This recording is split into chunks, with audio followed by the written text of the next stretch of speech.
ಇನ್ನು 2026ನೇ ಸಾಲಿನ ಪದ್ಮಶ್ರೀ ಪುರಸ್ಕೃತರ ಪಟ್ಟಿ ಬಿಡುಗಡೆಯಾಗಿದೆ. ಕರ್ನಾಟಕದ 3 ಸಾಧಕರಿಗೆ ಪದ್ಮಶ್ರೀ ಗೌರವ ಸಂದಿದೆ.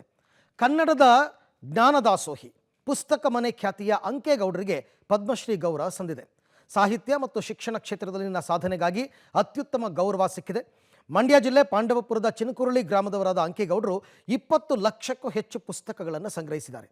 ಹರಳಹಳ್ಳಿಯಲ್ಲಿ ಪುಸ್ತಕದ ಮನೆ ತೆರೆದಿದ್ದ ಜ್ಞಾನದಾಸೋಹಿ 5,000ಕ್ಕೂ ಹೆಚ್ಚು ಭಾಷಾ ನಿಘಂಟುಗಳು, 5 ಲಕ್ಷಕ್ಕೂ ಹೆಚ್ಚು ಅಪರೂಪದ ವಿದೇಶಿ ಪುಸ್ತಕಗಳು, 1,800ಕ್ಕೂ ಹೆಚ್ಚು ಹಸ್ತಪ್ರತಿಗಳನ್ನು ಸಂಗ್ರಹಿಸಿದ್ದಾರೆ. ಇವರ ಕೆಲಸಕ್ಕೆ ಲಿಮ್ಕಾ ಬುಕ್ ಆಫ್ ರೆಕಾರ್ಡ್ ಸೇರಿ ಹಲವು ಪ್ರಶಸ್ತಿಗಳು ಕೂಡ ಸಿಕ್ಕಿವೆ. ಅಲ್ಲದೆ ಬಸ್ ಕಂಡಕ್ಟರ್ ಆಗಿ ಕೂಡ ಸೇವೆ ಸಲ್ಲಿಸಿದ ಅಂಕೇಗೌಡರು ಪುಸ್ತಕ ಸಂಗ್ರಹಕ್ಕಾಗಿ ಆಸ್ತಿಯನ್ನೇ ಮಾರಾಟ ಮಾಡಿದರಂತೆ. ಇದೀಗ ಪದ್ಮಶ್ರೀ ಪುರಸ್ಕಾರಕ್ಕೆ ಭಾಜನರಾಗಿದ್ದಾರೆ. ಇನ್ನು ದಾವಣಗೆರೆಯ ವೈದ್ಯ ಡಾಕ್ಟರ್ ಸುರೇಶ್ ಹನಗವಾಡಿಗೆ ಪದ್ಮಗರಿ ಸಿಕ್ಕಿದೆ. ಹಿಮೋಫಿಲಿಯಾ ಪೀಡಿತರ ಆಶಾಕಿರಣ ಡಾಕ್ಟರ್ ಸುರೇಶ್ ಹನಗವಾಡಿ ದಾವಣಗೆರೆಯ ಜೆಜೆಎಂ ಮೆಡಿಕಲ್ ಕಾಲೇಜಿನಲ್ಲಿ ಸೇವೆ ಸಲ್ಲಿಸ್ತಾ ಇದ್ದಾರೆ. 20 ಲಕ್ಷಕ್ಕೂ ಅಧಿಕ ಪ್ರಮಾಣದಲ್ಲಿ ಪುಸ್ತಕಗಳನ್ನು ಸಂಗ್ರಹ ಮಾಡಿರುವಂತಹ ಮಂಡ್ಯ ಜಿಲ್ಲೆಯ ಅಂಕೇಗೌಡರು ಅವರಿಗೆ ಪದ್ಮಶ್ರೀ ಪ್ರಶಸ್ತಿ ಇದೀಗ ಲಭಿಸಿರುವಂಥದ್ದು.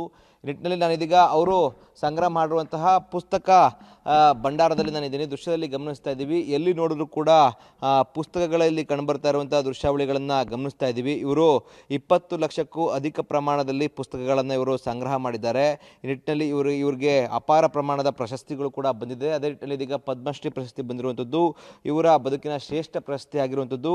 ಅಂಕೇಗೌಡ ಅವರು ಮೂಲತಃ ಮಂಡ್ಯ ಜಿಲ್ಲೆಯ ಪಾಂಡವಪುರ ತಾಲೂಕಿನ ಚಿನಕುರಳಿ ಗ್ರಾಮದವರಾಗಿರ್ತಾರೆ. ಆದರೆ ಇವರು ಇದೀಗ ಸದ್ಯ ಪಾಂಡವಪುರದ ಹರಳಹಳ್ಳಿಯಲ್ಲಿ ಪುಸ್ತಕದ ಮನೆಯನ್ನು ಮಾಡಿದ್ದಾರೆ. ಇಲ್ಲಿ ಕನ್ನಡ ಸೇರಿದಂತೆ ಹಲವು ಭಾಷೆಗಳ ಪುಸ್ತಕಗಳನ್ನು ಕೂಡ ಸಂಗ್ರಹ ಮಾಡಿರುವಂಥದ್ದು.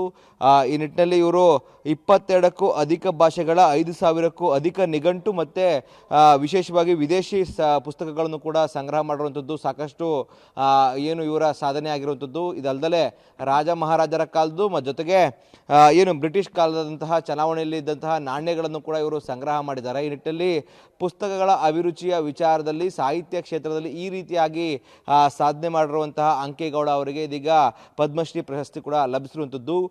ಅಂಕೇಗೌಡ ಅವರ ಈ ಒಂದು ಕಾರ್ಯವನ್ನು ಗುರುತಿಸಿ ಪಬ್ಲಿಕ್ ಟಿವಿ ಕೂಡ ಇವ್ರಿಗೆ ಪಬ್ಲಿಕ್ ಹೀರೋ ಏನು ಕಾರ್ಯಕ್ರಮವನ್ನು ಕೂಡ ಮಾಡಿತ್ತು. ಅದೇ ನಿಟ್ಟಿನಲ್ಲಿ ಇದೀಗ ಪದ್ಮಶ್ರೀ ಪ್ರಶಸ್ತಿ ಲಭಿಸಿರುವಂಥದ್ದು ಸಾಕಷ್ಟು ಗೌರವ ಆಗಿರುವಂಥದ್ದು. ಯಾಕಂದರೆ ಮಂಡ್ಯ ಜಿಲ್ಲೆಗೆ ಇವ್ರಿಗೆ ಪ್ರಶಸ್ತಿ ಬಂದಿರುವಂಥದ್ದು ಸಾಕಷ್ಟು ಪ್ರಶಂಸನೀಯ. ಆ ನಿಟ್ಟಿನಲ್ಲಿ ಸಾಕಷ್ಟು ಬೆಚ್ಚಗೆ ಕೂಡ ಇದೀಗ ವ್ಯಕ್ತ ಆಗ್ತಾ ಇದೆ. ದೃಶ್ಯದಲ್ಲಿ ಗಮನಿಸ್ತಾ ಇದ್ದೀವಿ.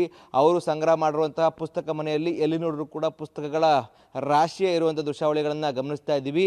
ಇಲ್ಲಿ ಸಾರ್ವಜನಿಕರಿಗೆ ಮತ್ತು ಶಾಲಾ ಮಕ್ಕಳಿಗೆ ಮತ್ತು ಓದುವ ಆಸಕ್ತಿ ಇರುವಂಥ ಜನರಿಗೆಲ್ಲರೂ ಕೂಡ ಉಚಿತವಾಗಿ ಇಲ್ಲಿ ಬಿಡಲಾಗುತ್ತೆ. ಅವರೆಲ್ಲರೂ ಕೂಡ ಪುಸ್ತಕಗಳನ್ನು ಓದಿ ಏನು ತಮ್ಮ ಜ್ಞಾನ ಭಂಡಾರವನ್ನು ಹೆಚ್ಚಿಸಿಕೊಳ್ಳುವಂಥ ಅವಕಾಶ ಇಲ್ಲಿರುವಂಥದ್ದು. ಜೊತೆಗೆ ಇವರು ಸಾಕಷ್ಟು ವರ್ಷಗಳಿಂದ ಒಂದಷ್ಟು ಬೇಡಿಕೆಗಳನ್ನು ಕೂಡ ಇಟ್ಕೊಂಡ್ಬಂದಿದ್ದಾರೆ. ಯಾಕೆಂದರೆ ಇವರ ಬಳಿ ಇರುವಂತಹ ಇಷ್ಟೊಂದು ದೊಡ್ಡ ಪ್ರಮಾಣದ ಪುಸ್ತಕಗಳನ್ನು ಒಂದು ದೊಡ್ಡ ಹಾಲ್ನಲ್ಲಿ ಇರಬೇಕು. ಜೊತೆಗೆ ಯಾವ್ಯಾವ ಪುಸ್ತಕಗಳು ಎಲ್ಲೆಲ್ಲಿ ಸಿಗಬೇಕು ಅನ್ನೋ ನಿಟ್ಟಿನಲ್ಲಿ ಕೂಡ ಆ ರೀತಿ ರ್ಯಾಕ್ಗಳಲ್ಲಿ ಜೋಡಿಸ್ಬೇಕು ಅನ್ನೋ ಅನುಕೂಲಕ್ಕಾಗೂ ಕೂಡ ಒಂದಷ್ಟು ಸರ್ಕಾರದ ಜೊತೆ ಮಾತುಕತೆಯನ್ನು ಕೂಡ ಮಾಡಿದರು. ಆದರೆ ಅದು ಯಾವುದೂ ಕೂಡ ಫಲಿಸಿರಲಿಲ್ಲ. ಆದರೆ ಇದೀಗ ಇವರಿಗೆ ಪದ್ಮಶ್ರೀ ಪ್ರಶಸ್ತಿ ಲಭಿಸಿರುವ ಹಿನ್ನೆಲೆಯಲ್ಲಿ ಅದೆಲ್ಲವೂ ಕೂಡ ಸಾಕಾರ ಆಗುವಂಥ ಸಾಧ್ಯತೆ ಕಂಡು ಬರ್ತಾ ಇದೆ. ಒಟ್ಟಾರೆ ಮಂಡ್ಯ ಜಿಲ್ಲೆಯ ಒಬ್ಬ ಏನು ಪುಸ್ತಕ ಪ್ರೇಮಿಗೆ ಇದೀಗ ಪದ್ಮಶ್ರೀ ಪ್ರಶಸ್ತಿ ಬಂದಿರುವಂಥದ್ದು ಸಾಕಷ್ಟು ಮೆಚ್ಚುಗೆ ವಿಚಾರ. ಅದರಲ್ಲೂ ಕೂಡ ಅತಿ ಹೆಚ್ಚು ಕನ್ನಡವನ್ನು ಮಾತನಾಡುವಂತಹ ಮಂಡ್ಯ ಜಿಲ್ಲೆಯ ಜನರಿಗೆ ಇದು ಮೆಚ್ಚುಗೆಯನ್ನು ಕೂಡ ಸೂಚಿಸುತ್ತೆ. ಮತ್ತು ಅಂಕೇಗೌಡರಿಗೆ ಒಳಿತಾಗಲಿ, ಅವ್ರಿಗೆ ಎಲ್ಲರೂ ಕೂಡ ಧನ್ಯವಾದವನ್ನು ಕೂಡ ಅವರು ಹೇಳ್ತಾ ಇರುವಂಥದ್ದು. ಕ್ಯಾಮ್ರಾ ಪರ್ಸನ್ ವಿನೋದ್ ಜೊತೆ ರೋಹಿತ್ ದೇವರಹಳ್ಳಿ, ಪಬ್ಲಿಕ್ ಟಿವಿ, ಮಂಡ್ಯ.